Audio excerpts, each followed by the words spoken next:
Okay, let's get real for a second. We all see those crazy concept cars online, right? They look like spaceships. They have doors that open like butterfly wings. They promise a future that feels fake. It's just a show. But what happens when a car company builds a concept car that isn't meant for a sci-fi movie?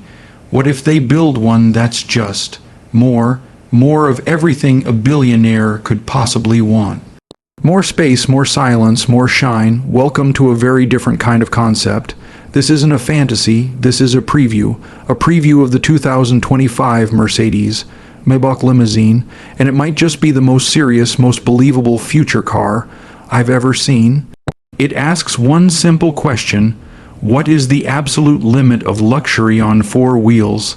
Let's start with the only thing everyone else will see first, the outside. Forget sleek or sporty. This car isn't trying to be fast. It's trying to be important. When this thing pulls up, the conversation stops, literally. Look at the length. It's not just a long car, it's a statement of space. They took the already huge Maybach and stretched it even further. Why? Because inside that extra length is the whole point of this vehicle. We'll get there, the paint. It's not one color, it's always two.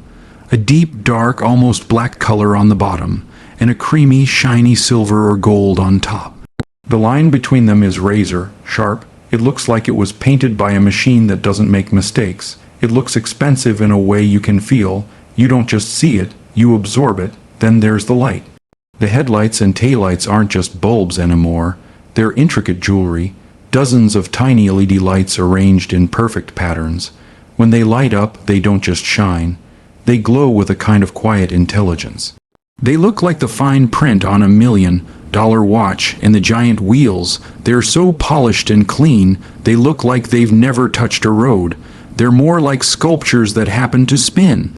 But here's the thing about all this outside beauty: it's just the wrapping paper, the box. The real gift, the reason this car exists, is hidden behind these massive, silent doors. So let's open one, step inside. And I mean step. You don't drop into this cabin, you enter it.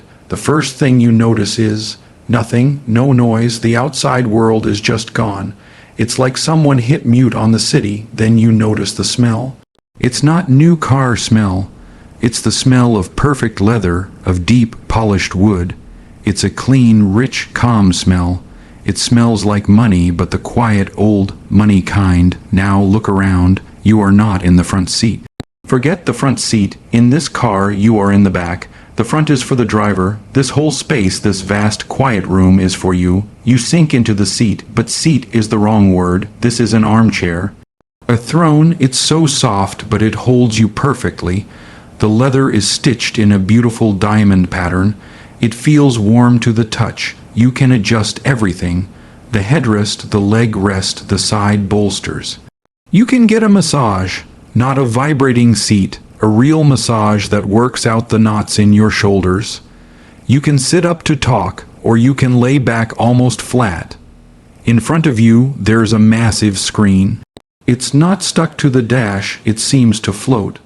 You can watch a movie, have a video call, or just watch a fireplace video. It's your personal theater, but the magic isn't just in the tech. It's in the little things. The air vents are made of solid metal, chilled so the air coming out is perfect. The window switches are heavy like piano keys. Every single material you touch, the wool carpets, the wood trim, the metal, feels dense and real. Look up, the roof is a panorama of stars, not a cheap fiber optic light show. A detailed, subtle constellation that mimics a real night sky.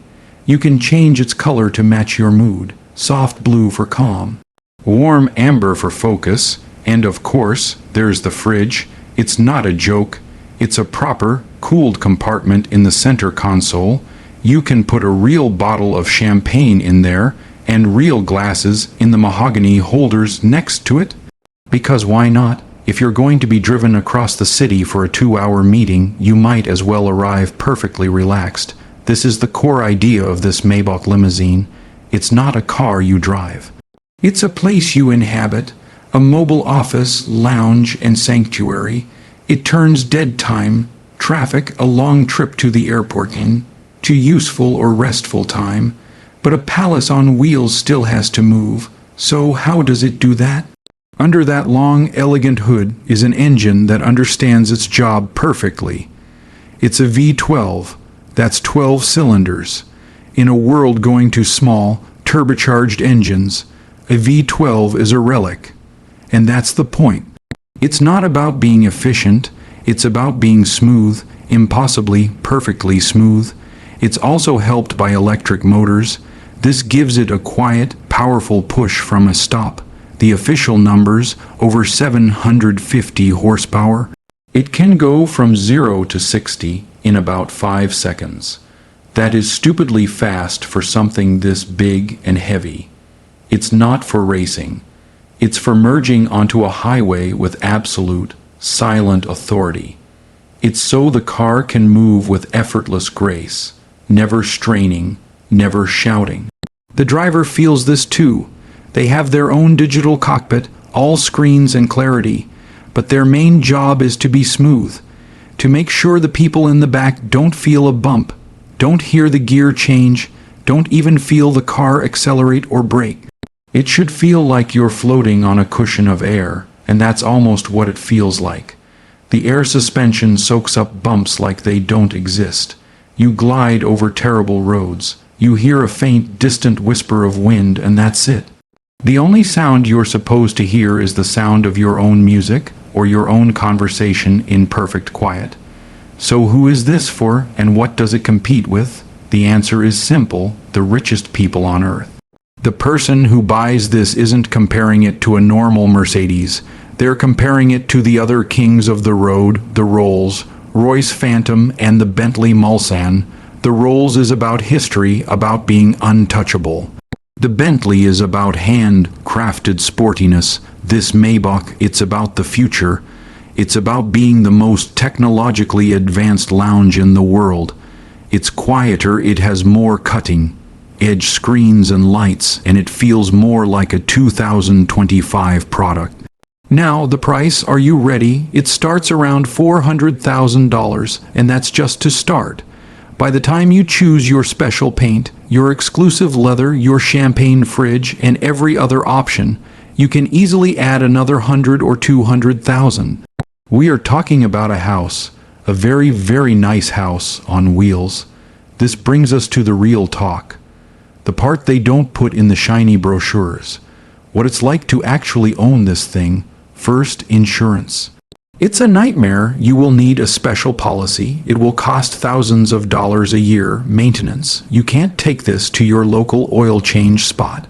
It goes to a special Maybach dealer. An oil change might cost $1,000. A new tire, several thousand. That fancy paint, a tiny scratch could cost $20,000 to fix perfectly. Then there's depreciation. This car will lose value the second you drive it off the lot. A lot of value. In 3 years, it might be worth half of what you paid. You are not buying this as an investment. You are buying it for the experience right now, and finally, the reality of driving it. Or, more accurately, being driven in it. It is huge, enormously, stupidly long. Driving it yourself in a city is a form of torture. Parking is impossible. Forget drive-throughs, forget tight parking garages. The turning circle is like a bus. This car is designed for wide highways and for being parked by a valet who is very good at his job. So let's break it down simply. The good and the bad, the good, the pros, the luxury is the best in the world. It is quiet, comfortable, and beautiful in a way that is hard to describe. The technology is stunning. From the starry sky roof to the massive screens, it feels like the future. The comfort is unmatched. You could sit in traffic for hours and arrive feeling better than when you left. The presence, you will never ever be ignored. This car commands a kind of respect. The bad, the cons, the size, it's a problem. Every day in the real world, its size will be a challenge. The price, it's astronomical, and the costs don't stop after you buy it. It's not for driving. If you love to drive, this is not your car. This is a car for being driven. It's fragile. The perfection of it means every scratch, every ding, feels like a tragedy. So, what's the final word? Is this the ultimate luxury car? For a very specific person, yes, absolutely. If you are a person who has drivers, not keys. If your time is measured in thousands of dollars per minute, if you need to work, rest, or entertain while moving from point A to point B in total peace and total privacy, then this isn't just a good car. It might be the perfect tool. For everyone else, it's a fascinating look at where the very top of the car world is going. It's a rolling piece of art. A lesson in what is possible when money is truly no object. It shows us that the future of luxury isn't about going faster. It's about going quieter. It's about being disconnected from the chaos outside and utterly connected to your own world inside. If this journey into the world of ultimate luxury showed you something new, something interesting, please let us know by hitting the like button. It helps more people find real conversations about amazing machines.